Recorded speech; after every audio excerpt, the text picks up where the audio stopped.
Hey, beautiful people. Hey, beautiful people. I hope you all are magically delicious, blessed, and highly flavored. I know I am. Into you, ladies and gentlemen, boys and girls, people and peepettes, do we have a special guest for you? This is Veganuary. So I know you have questions. I know you have concerns.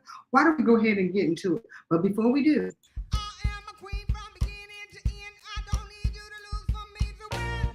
I am that fire, that magic, that bold, that commands your soul within. I got money from checks I cash. I got talent. This shit gon' last. I be granted wishes, dear sons and daughters. Tell y'all go hush now, like blue ivy garden. I'm the thing to tell yourself. I'm good for your health. I'm good for your wealth. I'm the thing to tell yourself. I'm your mother. I'm your sister. I'm your auntie. I'm your daughter. I am beauty. Show no ugly. Follow me. I'll take you back.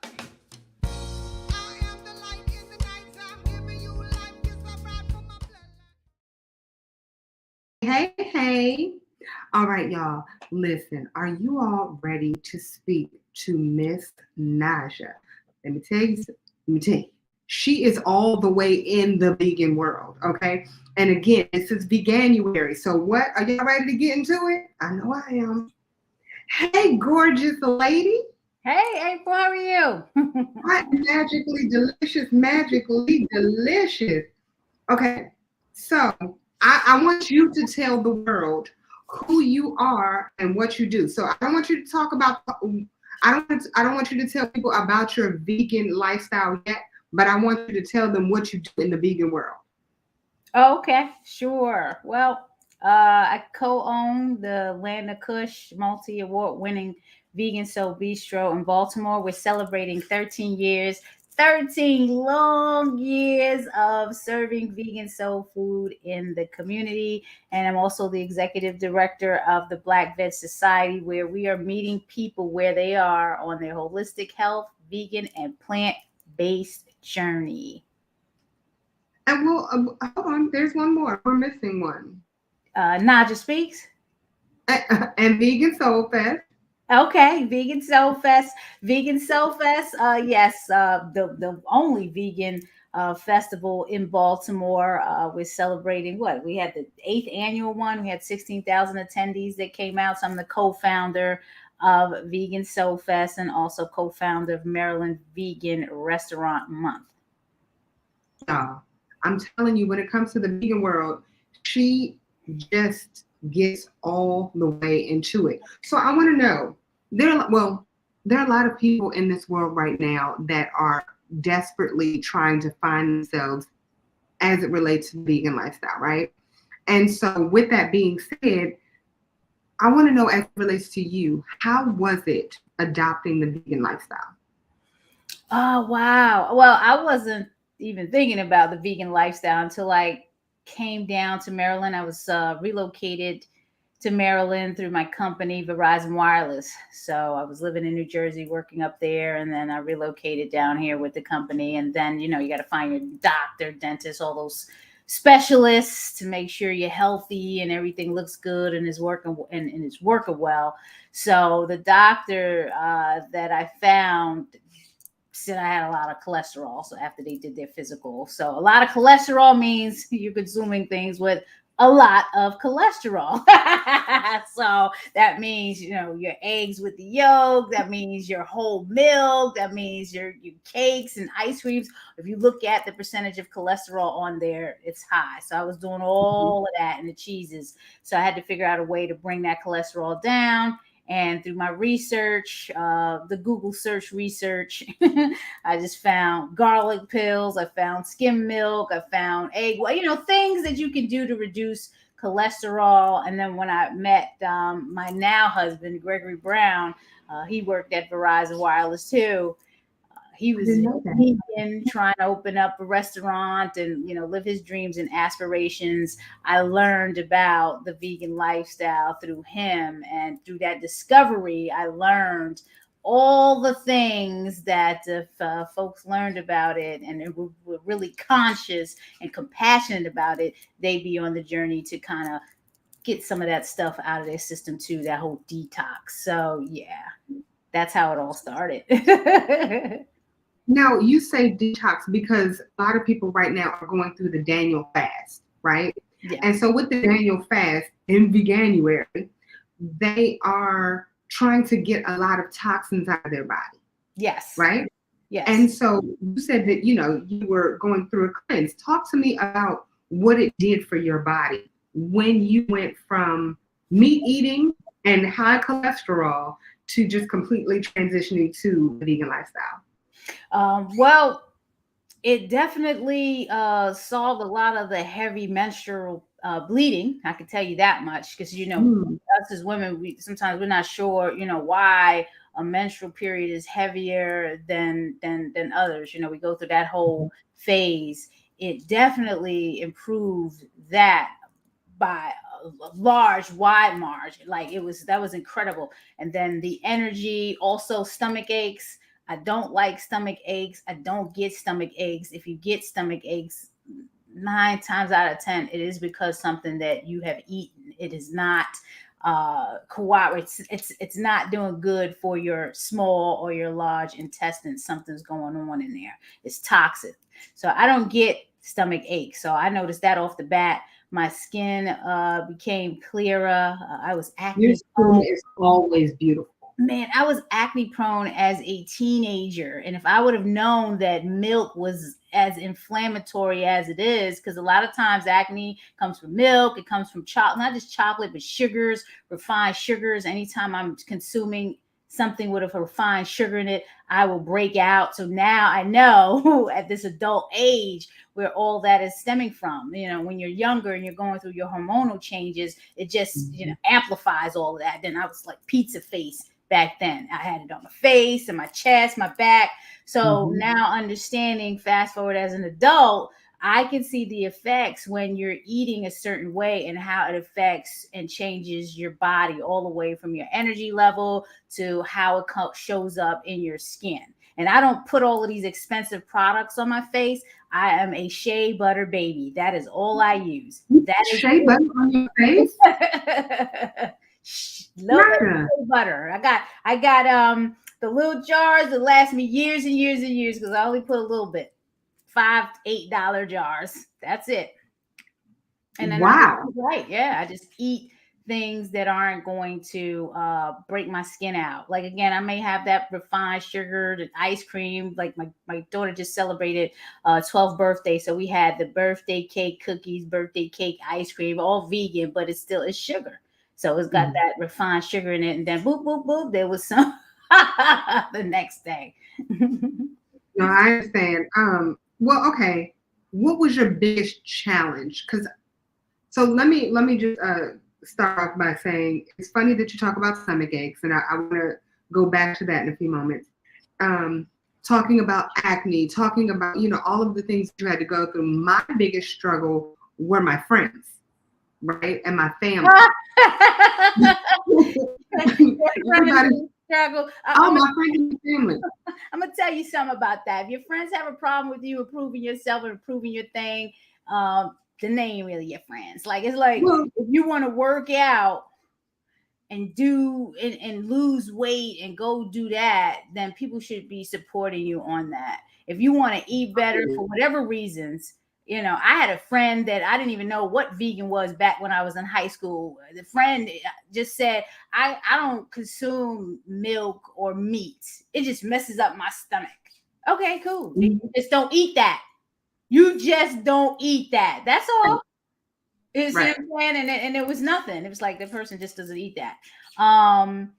So I've just never been that one to like judge people on what they eating, what they're not eating, or whatever. Now, if you're making comments about, well, this and that, and I'm feeling this way or that way, I'm gonna let you know what I think it is. You know what I'm saying? And that you can leave it at that. You take it the way you want it. You know, if it's a stomach ache, what are you eating? Oh, shut up. I'm just saying, what are you eating? That's all. I'm just asking you. But yeah, I can get the social aspect of it when I was going vegan, people question like, "Oh, well, what are you gonna eat?" And okay, I was eating tofu with brown rice and broccoli and black bean sauce at work, or I'd have some Japanese food, So I am a multicultural cuisine type person. I was never the chicken and fries and chicken and starch or meat and stuff. I was never like that. I was always into my veggies. Always. I love veggies.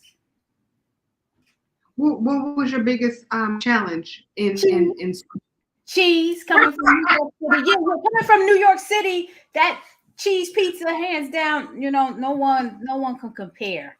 No one, to New York City cheese pizza. So cheese was the hardest thing to get off, and finding a good substitute for the cheese was a challenge. To this day, it's still a challenge, but there are options out there, and I don't miss it anymore. Now I'm looking at it as liquid meat, concentrated meat, which is actually worse than consuming meat because it's concentrated. That's what's giving you the cholesterol. That's what's giving you all the ailments. It's a concentrated version of meat, dairy, and cheese.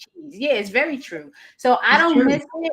I don't miss it. When I look at it, I think about I'm like, I used to really eat that and then wondering why my whole face was greasy and why I was gaining weight so quick.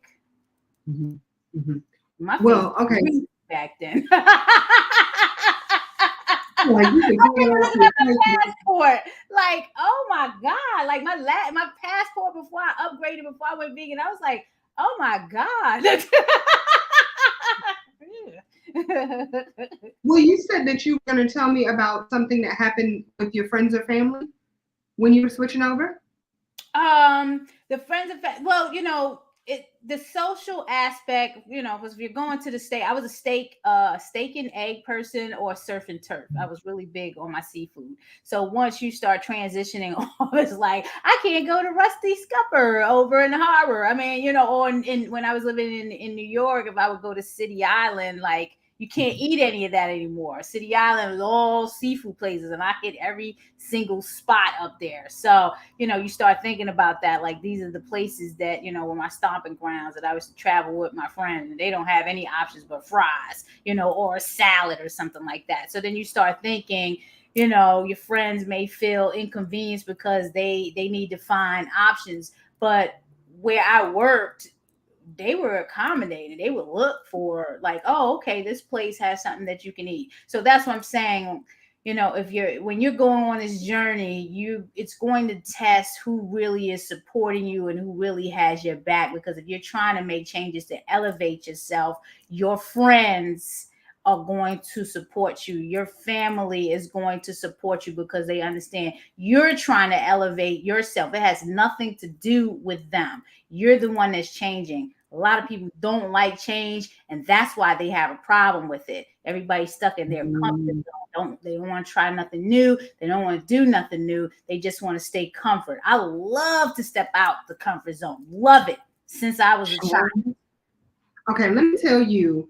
Listen. I'm actually jumping the gun because I wanted to talk about this later. But I know that you love a challenge. I'll tell you why I know you love a challenge. Vegan Soul Fest.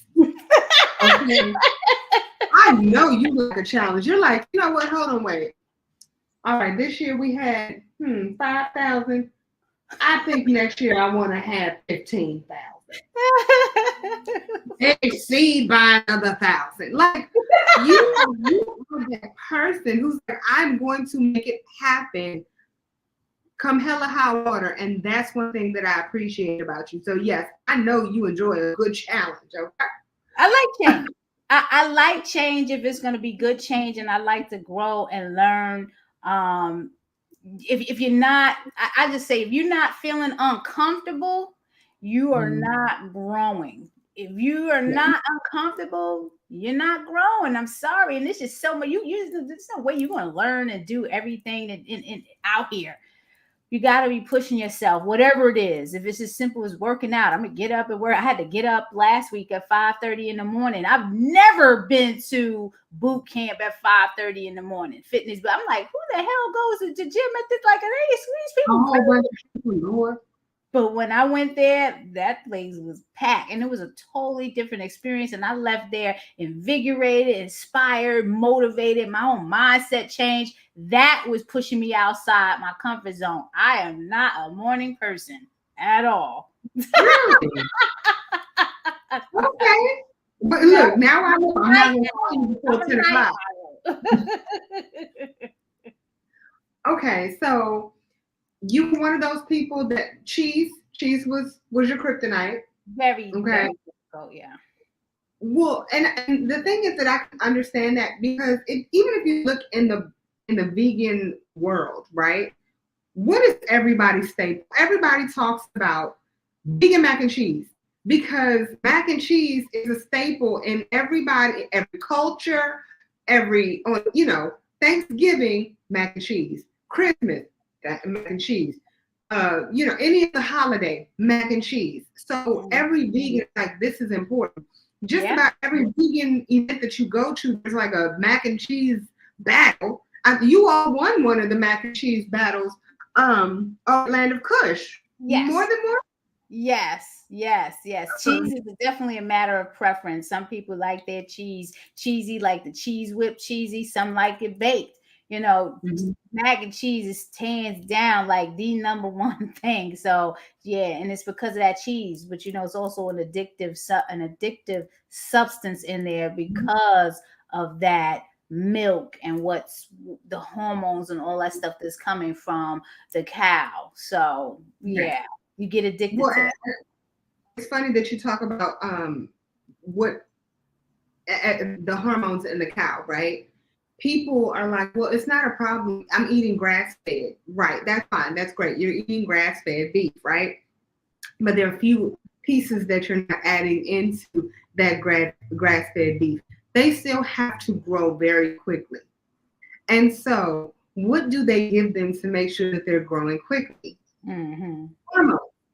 And Mm. those hormones are transferred right over to you. Now, what happens to you when you're eating those hormones? You're getting big just like the cow because everything that's supposed to happen to that cow is now happening to you. Right. If most women, if you notice, and it's so funny because my husband and I talk about how little girls are just they look so grown now, right? I remember when I was 13, I went to Jamaica. I came back, I was a grown woman, but I still wasn't as grown as these grown women at 13. I'm like, you're 13. I thought you were 32. You're 13. It's just with them to realize how young they are. So a lot of people don't realize that the hormones that are being put in their food are going into their body, and they say you are what you eat. That's real, So Yeah. I agree with you wholeheartedly. Yeah. How did you approach meal prepping though? So when you first transition, because a lot of people have this problem, they're trying to figure out what do I eat, right? Mm-hmm.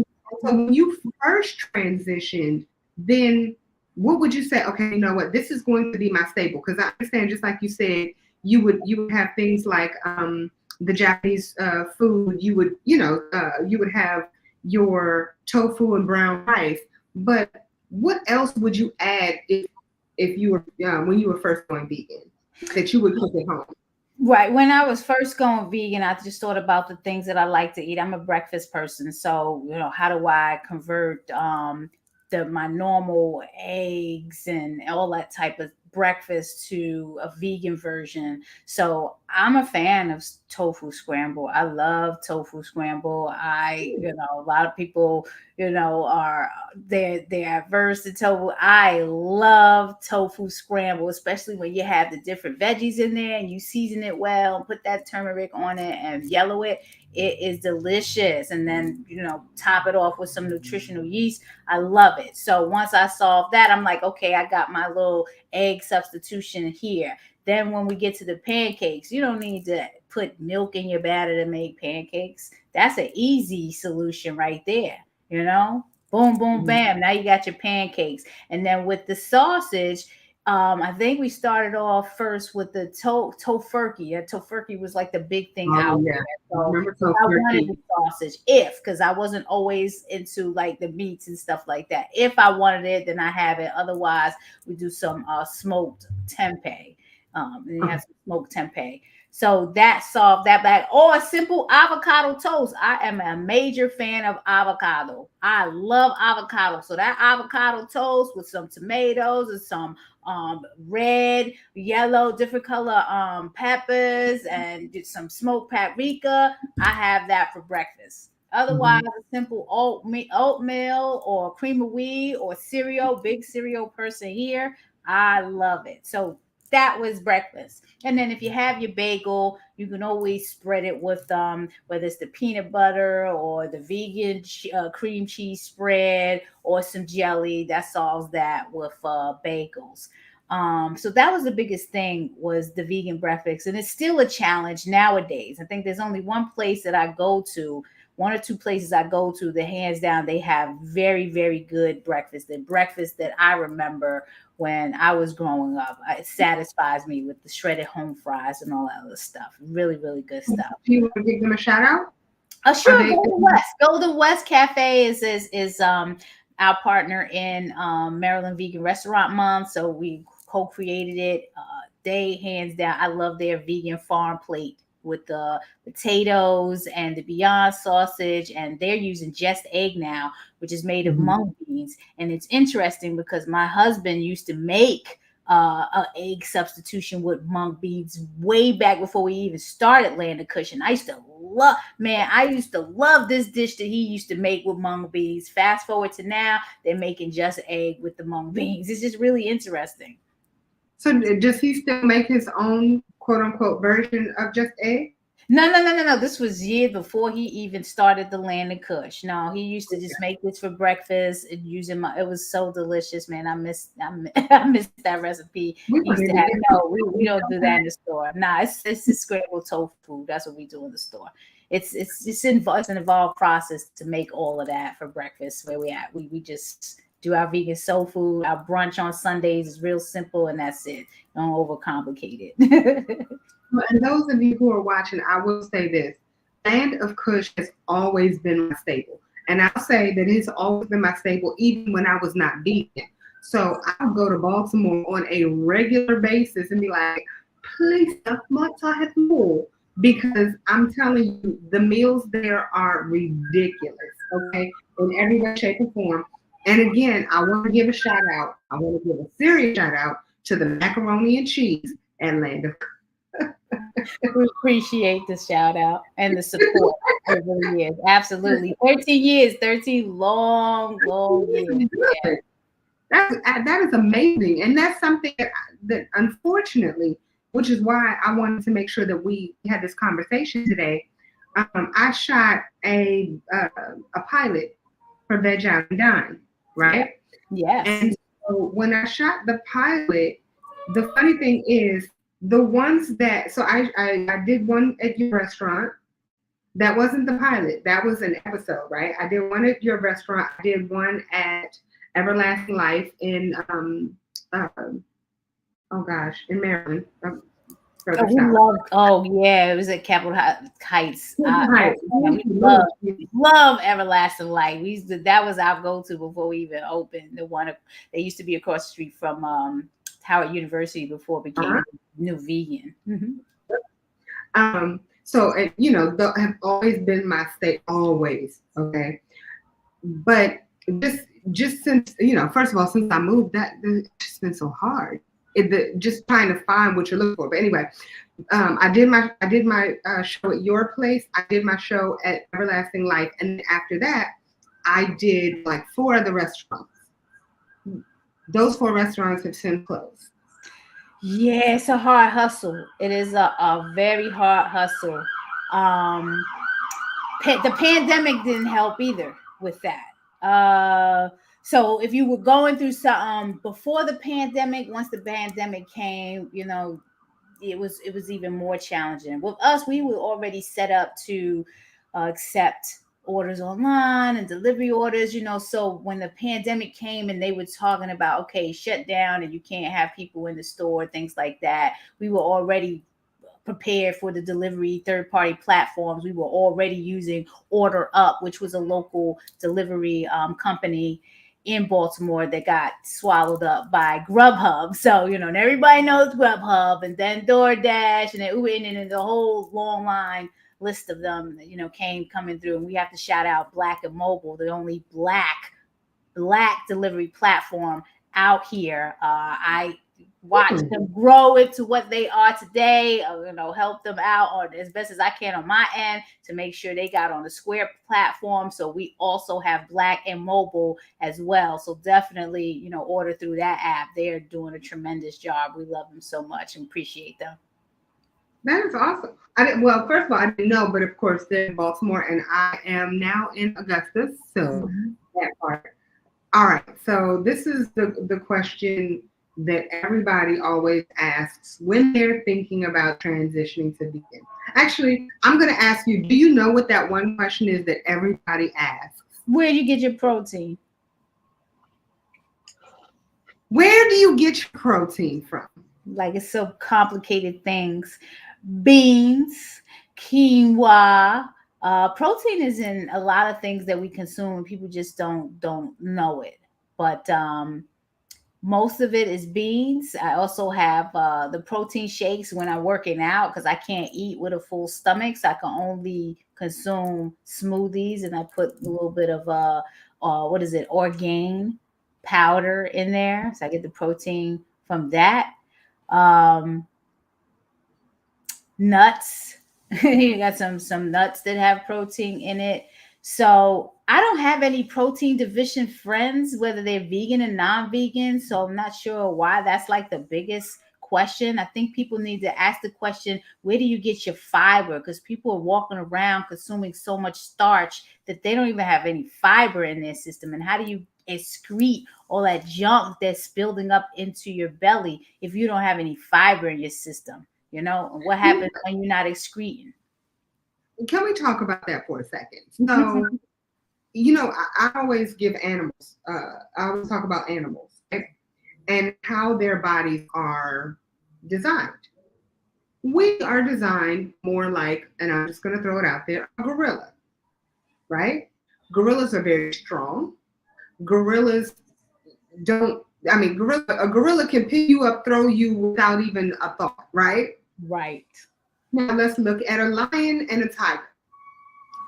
They are able to eat raw meat, no problem. It goes out of their body in just a matter of hours, right? Right. But or I guess you could even say minutes. Like they eat and then they have to go to the bathroom. Yes. Their body is designed for them to pull the nutrients out of that meat and let it go out. Exactly. Our body, it's just intestine after intestine. I mean, it's just long. It's mild intestines in our body.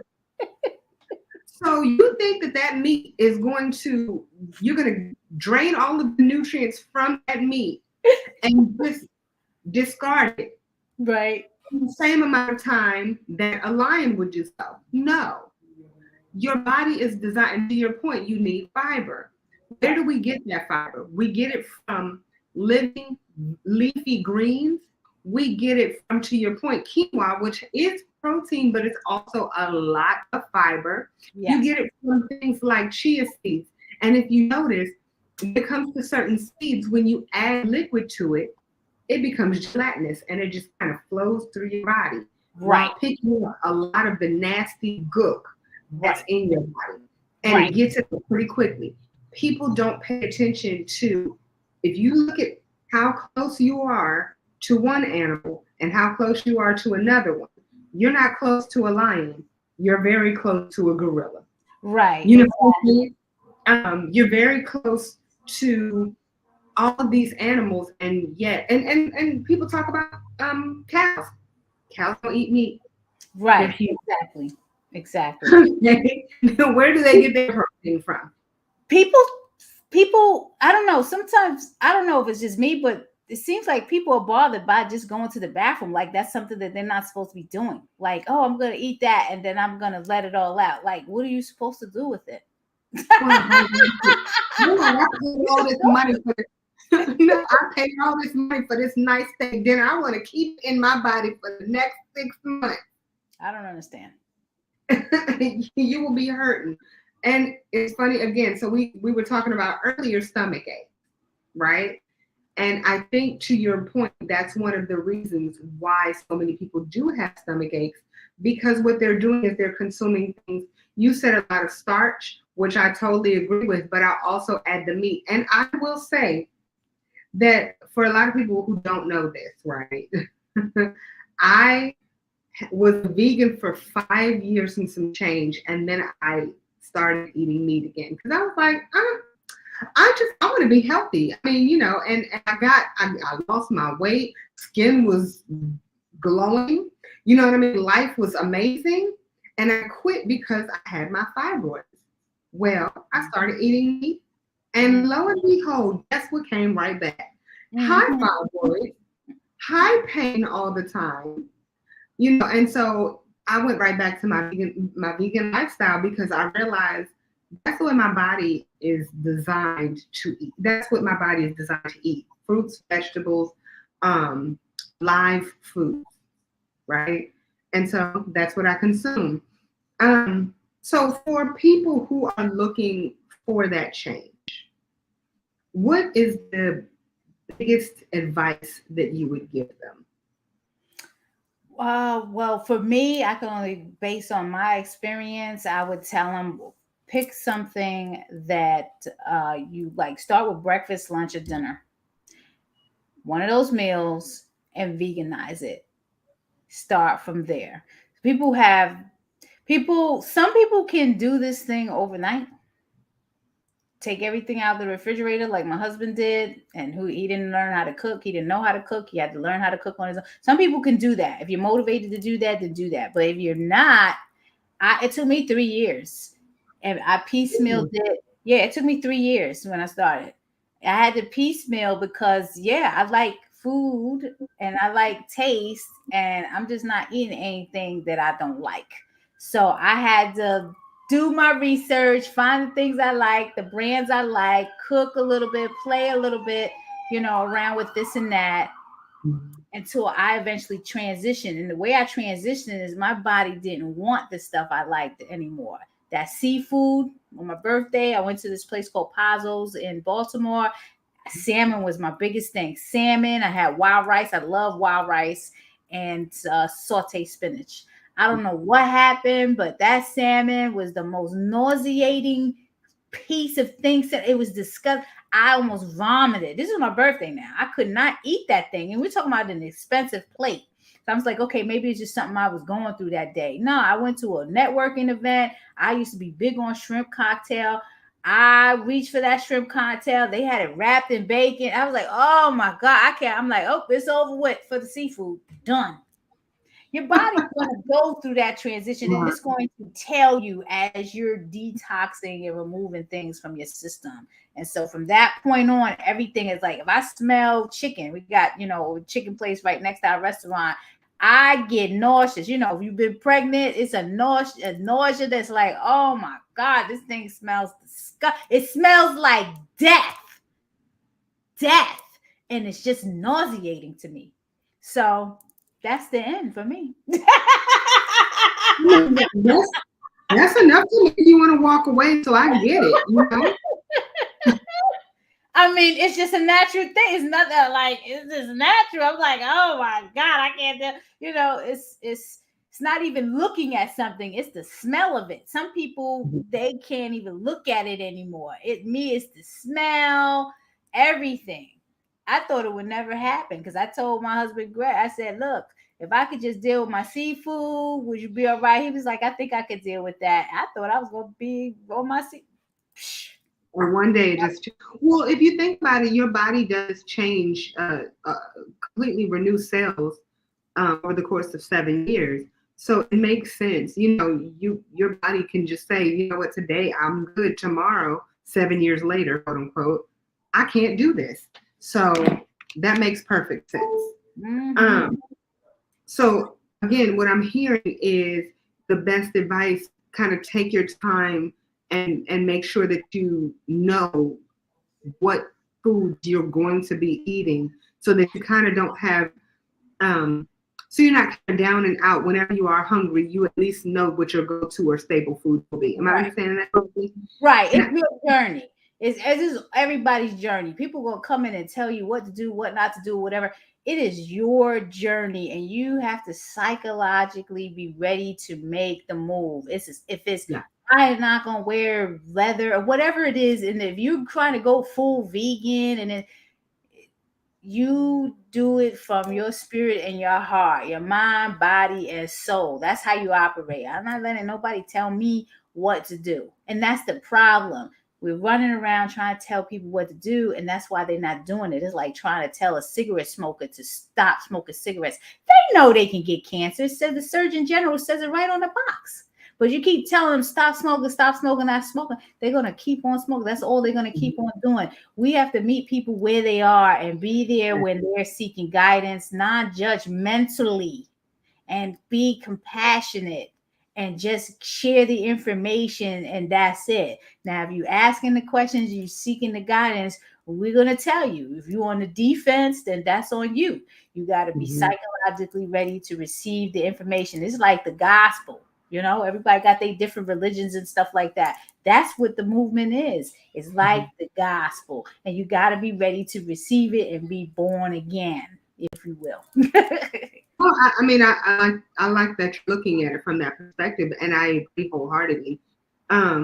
Everybody wants to put their 2 cents in with your journey, right? And so I'm going to talk about it on the other side real quick.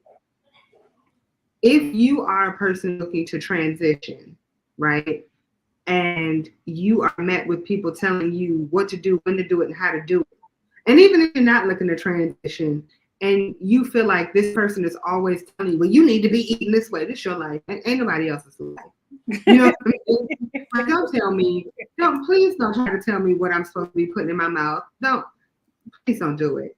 So I look at it from all sides. Like, you have no right to tell a person what they can and cannot do with their body. Hold on, please. Let me look at this bottle that you're drinking from. What kind of crystal is that?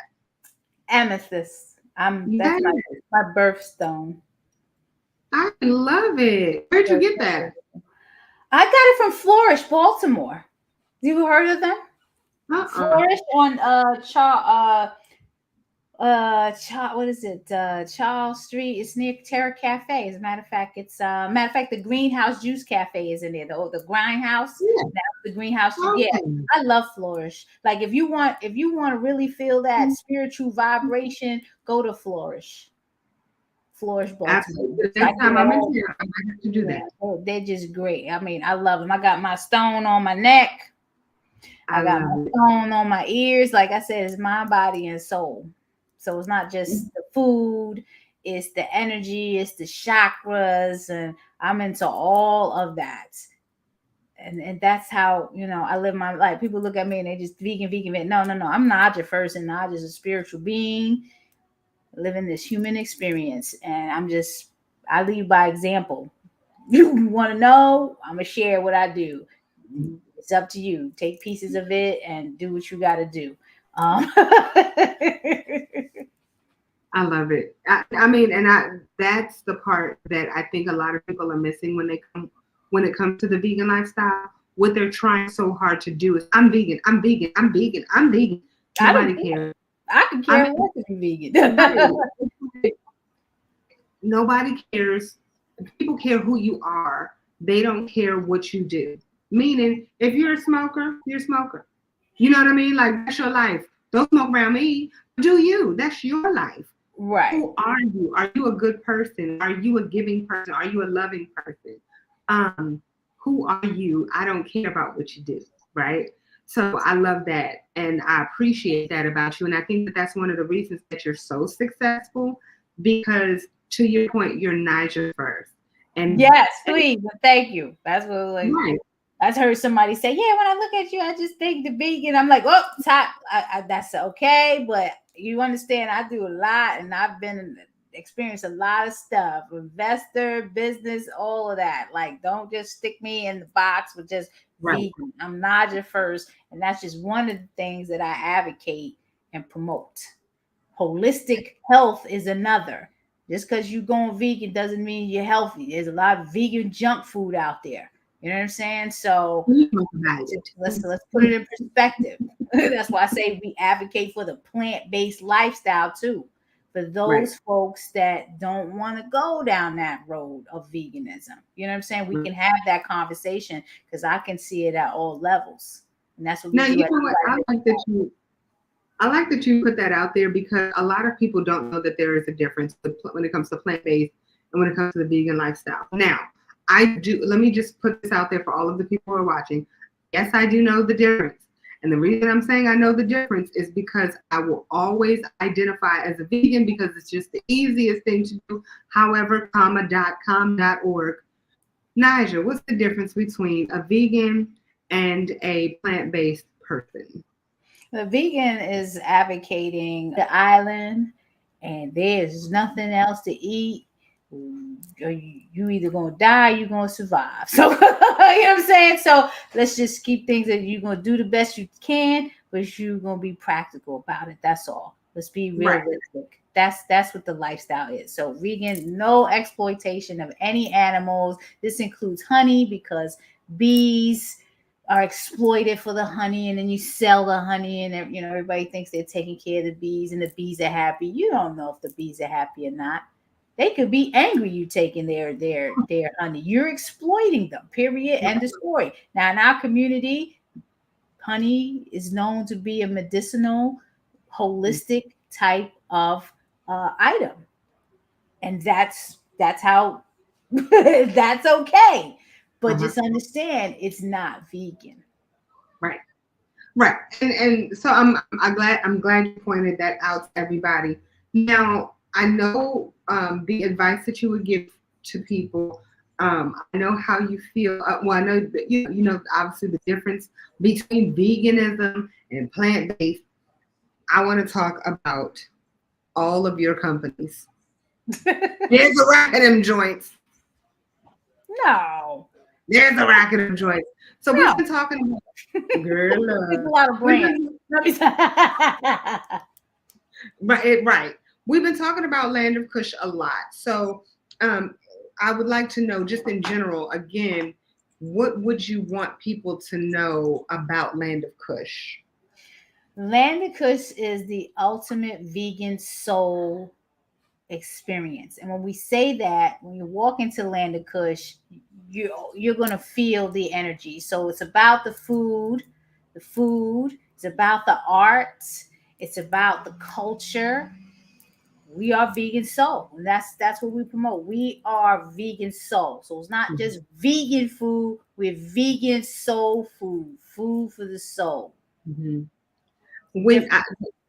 Well, there have been times that I've come in there and it is a party, and I'm just like, it's a line going out the door down the block, and you all are about to open up another location, but the location where you are currently, right? You're still there until February, right? Yes, we'll probably still be there past, I think we're gonna keep both locations for now, from my understanding. Okay. I'll say that at that particular location, I have seen lines out the door. I mean, I've seen things that I'm just like, is this real? Like, are you serious right now? It's amazing, right? And to see the different people coming in and all getting along. I mean, people bumping into each other because they're trying to get in and out. And oh no, it's okay. It's all right. No, you good. Come on in. Blah blah. And I'm just like, wow. That's This is vegan soul. that That's is vegan soul. Compassionate. it's Yeah. so I mean, it's just beautiful. So I appreciate that. And I appreciate the different flavors that you all are providing for people because people think that vegan food, air quotes, is so unbelievably bland. They're like, listen, if you're hungry, go outside, grab some grass, and just and put some salt on it, call it a day. Or you want some cardboard because that's all you all eat. No, sir, ma'am. We eat good food. That's funny. Okay. Right. So I want to tell you how much I appreciate that. So what about Black Vegan Soul? I mean, I'm sorry, Black Vegan Society of Maryland. It's Black Veg Society of Maryland. That's what I said. You said black vegans. See, Don't everybody. tell me what I You said. said black No, vegans. You said black I totally did. Black Veg Society of Maryland. Black Veg Society. Well, what happened? What happened was Land and Kush opened up. We were the only black vegan soul food restaurant in the city. So obviously, people are going to come and they want support. They want this. They want that. You know, restaurants are operating on very small profit margin. So we can only afford to do but so much. Mm-hmm. So when Vegan Soul Fest was birthed by myself and Brenda Sanders, who's the executive director of Afro Vegan Society, so she has the Afro Vegan Society, we came together and we brought a Vegan Soul Fest. Well, Black Veg Society, that's one of the projects of Black Veg Society, and we have others that we'll probably talk about because that's where all the brands are going under is Black Veg Society. We're meeting people where they are on their journey. We host Veg Fest, restaurant weeks. We do cooking demos. We have referrals to holistic health coaches. We have coalitions, or we're part of coalitions that advocate for getting more plant-based options in schools, hospital, and prisons. And we also have a talk show as well where we interview advocates, whether they're vegan, plant-based, in the community, making an impact. And so one of those shows will be Naja Speaks, right? Yes, Naja Speaks at najaspeaks.com. Yes. Yes. So y'all make sure that y'all follow in every way, shape, and form. Please share, subscribe, because I promise you, the stuff that she has on her show is so impactful. I mean, so impactful. You're going to learn something on every single episode. And how often do you have shows? Once a week, Thursdays at 11. So make sure everybody tune in, honey. Be tuned in, tapped in, and turned on. Mm-hmm. Thank you. I want to mention a couple of things about Land and Kush. I think we overlook Land and Kush's popularity. I think Stevie Wonder did it for us because we do have celebrities that stopped at Land and Kush. Stevie Wonder Russell Simmons was the first that we served. And then Stevie Wonder, and we've had Angela Davis in there, and then the list goes on and on. Didn't you all do food for Erykah Badu the last time she was in Baltimore? Yeah, twice in a row. Like we served her last year in DC when she had a concert, and then the year before that when she was at the Merriweather. We've also served Tabitha Brown when she was at McCormick doing her thing with the spices. So it's just one of those things that I forget. We get these celebrities. I don't forget because I'm look. Remember, I did the show with Kindred, Kindred Family Soul. Yes. I did like 3 shows with the other vegans. Dead Prez. Oh yes. I mean, y'all Maya. Don't forget Maya. Maya, yes. So y'all been killing it left and right, up and down. So I love it. I just love it.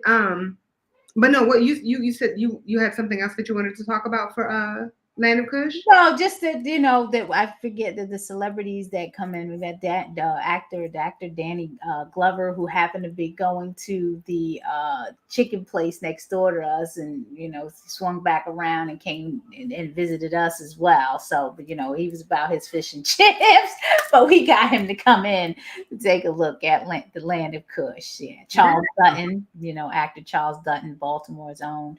So yeah, we get people that just pop up. Sometimes, which is because the food is good, man. When he's in town, he comes. And I opened up for him before. Yeah. Yeah. But no, I think that listen, Gray, y'all have had Gray there. Oh yeah, I love good plant-based dripping Gray. Yeah, he's doing his thing. Love him. Y'all just been killing. I'm telling you, y'all been killing it. Speaking of a lot of the celebrities. So tell me about Vegan Soul Fest. So we've already talked about it a little bit, but I want to know more. Like, what's in store? Are we allowed to talk about what's in store for Vegan Soul Fest? Are we allowed to talk about some of the past artists that you've had on your roster? Sure, there's nothing coming up for this year yet. There haven't been any. There's no concrete plans. There's nothing in place right now. But in previous years, yeah, we can definitely talk about the growth of Vegan Soul Fest, how it started as a free festival and became a paid festival after the pandemic. Mhm. So wait, where exactly were you located before? What park? We started at the Downtown Cultural Arts Center on Howard Street. If anyone is familiar with Howard and Mulberry, the brother Rennie Bass owned the building. And when Brenda and I were sitting in the Land of Kush trying to figure out what we were going to do for a conference that she was planning, that whole plan was scrapped, and we did Vegan Soul Fest, and we had 3.5 months to plan this festival that we've never planned before. We had Three no and a half months? 3.5 months. We've had no planning experience, and so Rennie was the first person that I can think of where we can, use his venue, because they were just opening up and they were trying to get some publicity, and that was kind of the MO, to go to venues that needed the publicity. So it was the perfect partnership. 2 levels, but it got so big that we actually had to wrap vendors around the building and back and behind. There were no buildings or businesses on that strip there, that Howard Street all the way around Franklin, and then the back of the building. Mulberry was too small and tight, couldn't put any vendors there, but the lines were there to get in. So the lines were wrapped around there to get in. We had 2 levels, like 80, close to 90 vendors, and close to 1,500 attendees came out to the first Vegan Soul Festival. So much that people were driving by, they didn't know what was going on. And then the Baltimore Sun came down, did a story, and basically coined Vegan Soul Fest as the new food festival. So at that point, whether we wanted to do this festival or not, it was kind of like, okay, we got this. We're stuck right now. We got to do this next year. You ain't had no choice. Right. So we couldn't do it at Downtown Cultural Arts Center because we had blew it out the first year. So my husband had a great relationship with the vice president of Baltimore City Community College. They went to school together, and we were able to get the college for 3 years. We also had the help of, at that time, it was council person Nick Mosby. So Mm-hmm. supported us as well, and we were able to get to college for 3 years. And at that time, we maxed that. Think about a college, and we maxed that out. And then we started going to the public parks, and we started with Clifton Park.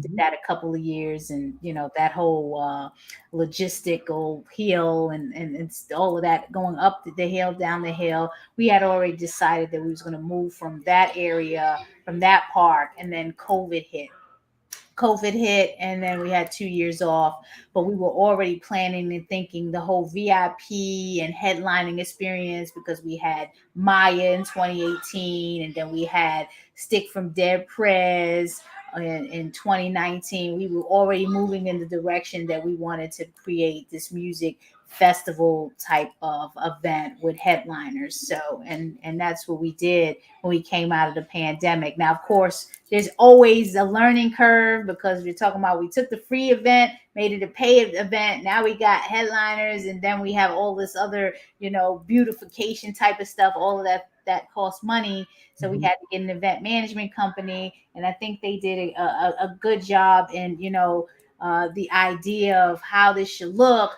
But a lot of people don't understand our market, the vegan target market, the consumer market. I'm sorry, a lot of our folks in event management, they just think health. Vegan is not just health. It is a whole, it's more than that. It's environmental, it's animal rights, and it's health. So you can't, all of that drinking and liquor sponsors, that's not Vegan Soul Fest. So they just took, and then high price ticketing. Our market doesn't want to pay $90 for tickets. So there was just a lot of stuff that went on that just wasn't the best decision making. So we didn't get the best turnout. I think we were around 2,000 attendees for this paid event, very high price, high budget, and we decided we weren't going to do that again last year, and we didn't. We made it so low price that You blew that, Out the ma'am. So I had the time of my life. Okay, I'm just putting it out there. Ladies and gentlemen, when I tell you that you were partying like a rock star, the experience to me was great. You know, the food was great. I mean, people were standing in line. We were having conversations with people in line because I'm like, yeah, I know I'm here to perform. I'm gonna get in line because I want to experience the festival. You know what I mean? Then you get a chance to meet so many different celebrities. Right. There's so many different options out there. If you want some good body butter, that's the place that you're gonna go get your body butter. Right, Child. right, So right. you want some crystals? That's where you're gonna go get your crystals. You will have an experience, and so that's one of the things that I really want. I want people to understand and experience. Um, so yeah. So I'm sorry. So tell me about some of the most memorable performers at the Soul Fest. Yeah, just all of them or just last year? All of them. Okay. I kid you that because then someone's gonna get mad at me. I mean, yeah, you performed. My brother-in-law performed 1 year. Amaya was incredible when she performed. Dwelle was amazing last year. J Nova, second year. We had Daly last year in 2022. Bilal was in 2022. He was amazing. Road Jane, like I can't just pick a performer. Like, no, we got great plant-based E-Tef. It was amazing. Everybody on the lineup was a favorite because when I'm picking and deciding who's going to be on the lineup, I try to be, as careful as possible to make sure that that's the vibe that we're looking for. We get a lot of submissions, and the submissions are great, but sometimes it's not the best fit for this type of soul fest. Right. You know what I'm saying? Like you get all type. I'm like, this is great, but it really is not fit for this family friendly vibe of vegan soul fest. So we're really on that neo soul tip. It's neo soul. So yeah, when you think about it, you think about a Badu, you think about a Jill Scott, you think about that type of vibe. You think about, we could have had Raheem Devon, but in that venue that we have for the past couple of years, they always have Raheem Devon at Jazzy Summer. Yeah, that's true. Shout out to Jazzy Summer Nights, but so we'd love to have him too. So it's a great experience. I love working with the artists. I can't wait to see, what the next one brings, but we're definitely going to bring in a nice team that can roll out our vision and what we want and how we want to do this the optimal way where everyone is comfortable and everyone's taken care of and we're not running around trying to figure out like why isn't the water out or stuff like that. Like it might be a little controversial, and I'm sorry if I hope it doesn't like upset anyone. But y'all know my mouth. So if I had my way, I feel like the Vegan Soul Fest. So this is for all of actually this is the whole East Coast, right? In Baltimore, there used to be an event called AFRAM. Oh yeah, I love the AFRAM. Mm-hmm. I haven't been to the AFRAM since they moved it. Okay. I like the last time I was there was in Camden Yards. I haven't been since Camden Yards. Right. And so they left it. I mean, they left Camden Yards and went to, I want to say Drew Hill. Yes. The past a few years, I think they were in Drew Hill. Okay. So that being said, when they were at Camden Yards, when I saw what you all did at the last one,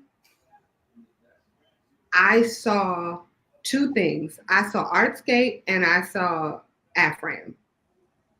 Because those are the staple of everyone's summer, right? You sound like Donnie Glover. He said that at the first one when we were at Downtown Cultural Arts.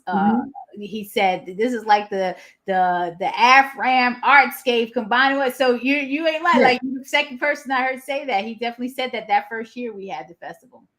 Listen, in the words of my music director, I'm trying to told you. That experience brought so much to me. Like I was able to see that this is not where it stops. This is about to be one of the largest festivals because what a lot of people don't know is AFRAM was the largest Black festival on the East Coast, That's how right? Ladybug got started. Like we vended at Afram when it was at Camden Yards for 3 days. We were the only vegan vendor there. Only, trust me, there were no other ones, and we sold out 3 days in a row. And that's how we got attention. And then Artscape reached out to us the following year when they were creating their green space. They reached out to us to vend in their green space. So yeah, we I know mean, Afram. like Artscape and AFRAM actually made it so that I could perform on the stages, or that I was invited to the stages that I was invited to. So I can say that Artscape and AFRAM will make you, right? Just in general. And so look at where you are right now. And so if that's where you got started, my God, my God.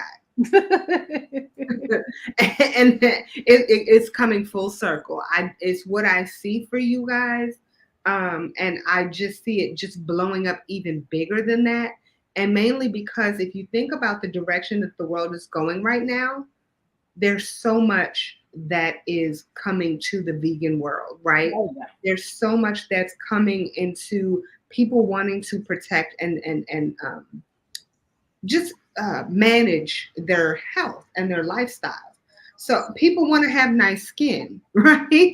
You see so many people who are like in their, I don't mean no harm, but I see a lot of people who are in their 30s and their early 40s, and I'm just like, are you sure you're not 75? You know what I mean? And then when I run into That my hard vegan, life. That hard life, you that know. hard life, and it's You're like, not eating well, it just makes it even harder. get it on out your system, boo boo kitty. So I see so much for the Vegan Soul Fest. And so I sincerely appreciate you allowing me to be a part of that platform. And I see so much greatness coming from it. So Thank you. thank you. We're trying to we hope we can get to Camden Yards. That's we'll see. Don't say hope. It's gonna happen. So do you have any last words for the viewers? No, all I want to say is this is your journey. You are what you think you are. You can do what you think you can do. Folks say this lifestyle is difficult. Well, if you value your life, if you value your ideals, and you're trying to make an improvement, you have to change, then maybe you're difficult. You know what I'm saying? You're difficult. You know what I'm saying? Like this is not as difficult and challenging as people make it out to be. It's just like a religion. You practice a religion, right? What's the I mean, difference? true. That's very true. So I'll say this. Y'all get to practicing and definitely reach out if you have any questions. Practice makes improvement, not perfection, because nobody is perfect here. Perfect. It makes improvement, and we're always improving in our life in all areas. So remember, mind, body, and spirits. I love it. I love it. Naja, thank you so much for being here. Thanks for having me, April. Y'all be blessed on purpose. Love you long time. Bye bye then.